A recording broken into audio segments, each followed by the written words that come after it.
नमस्कार। हम लोग बात करने आए हैं ईटिंग डिसऑर्डर पर। ईटिंग डिसऑर्डर वैसे तो बहुत तरह का होता है, लेकिन आमतौर पर 3 तरह का देखने को मिलता है। एनोरेक्सिया नर्वोसा क्या है?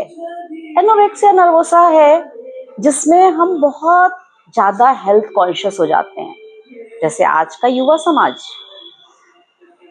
हमको ये भी नहीं पता होता है कि मेरी हेल्थ के लिए क्या जरूरी है और क्या नहीं जरूरी है। हम सिर्फ ये देखते हैं कि हम पतले दिखें, कहीं मेरा वेट पुट ऑन ना हो जाए।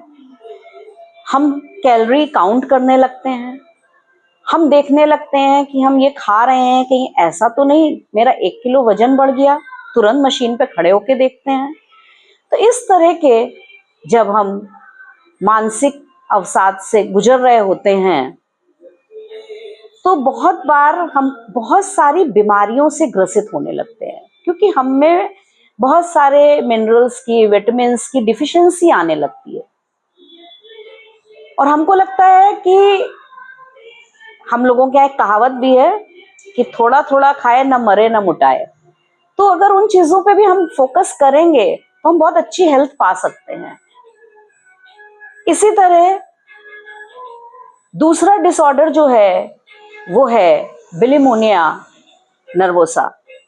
इसमें हम क्या करते हैं कि हम पे एक प्रेशर होता है समाज का, या हम इमोशनली किसी से कनेक्ट हैं और उसका प्रेशर है।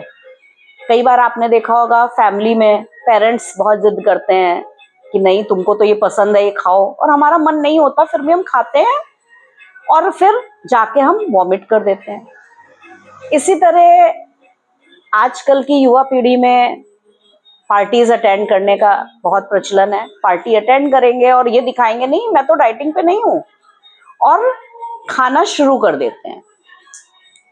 खाने के बाद वो बाथरूम में जाते हैं, उंगली डाल के वॉमिट कर देते हैं, या ऐसा कोई लेक्सेटिव लेते हैं, कोई टैबलेट इस तरह की लेते हैं जो रात में खाया और सुबह लूज मोशन शुरू हो गए। तो इस तरह की चीजें हमारी आज की जनरेशन भी कर रही है, और अगर हम कहें 40+ वाले भी कर रहे हैं तो गलत नहीं होगा। अगर हम देखें, जो मेरा अपना ऑब्जर्वेशन है कि जो बच्चे जिम कर रहे हैं और चीट मील के नाम पे डाइट कर रहे हैं, लेकिन चीट मील एक दिन है तो चीट मील की जगह वो चीट डे मनाते हैं, और चीट डे के दिन वो इतना ज्यादा खाते हैं, इतना ज्यादा खाते हैं, और फिर वो खुद गिल्ट में आते हैं और गिल्ट फील करने की वजह से वो वॉमिट करते हैं। या अगर हम कहें कि यूरिनेशन ज्यादा हो जाए तो उसकी टैबलेट खाते हैं, या मोशन ज्यादा हो जाए उसकी टैबलेट खाते हैं, और वो ये इस बात से बिल्कुल भी बेफिक्र होते हैं, उनको पता ही नहीं होता कि इन चीजों का असर हमारे बाकी ऑर्गन्स पे पड़ता है। हमारा डाइजेस्टिव सिस्टम वीक होने लगता है, हमारी किडनी लिवर पे प्रॉब्लम्स आने लगती हैं, और एक समय ऐसा आता है कि हमको नॉर्मल चीज भी डाइजेस्ट होना मुश्किल होने लगती है। इसी तरह एक डिसऑर्डर होता है जिसको बिंज डिसऑर्डर कहते हैं। और बिंज डिसऑर्डर में करते हम क्या है कि हम इतना ज्यादा स्ट्रेस में होते हैं, या हम किसी ऐसे प्रॉब्लम से जूझ रहे होते हैं, या हम ऐसे समाज में रह रहे होते हैं कि हम खाते हैं, जिसको कई बार हम स्ट्रेस ईटिंग भी कहते हैं। और हम इतना खाते हैं, एक्सेसिव खाते हैं कि हमारा पेट फूलने लगता है, लेकिन हम खाए जा रहे होते हैं। तो हम इन चीजों से बच सकते हैं, और बचने के लिए हमको प्रॉपर डाइटिशियन से कंसल्ट करना होता है। बुरा मत मानिएगा, लेकिन कोरोना टाइम ने बहुत सारे डाइटिशियन पैदा कर दिए, तो हम उसमें ना फंसे, उस जाल में ना फंसे।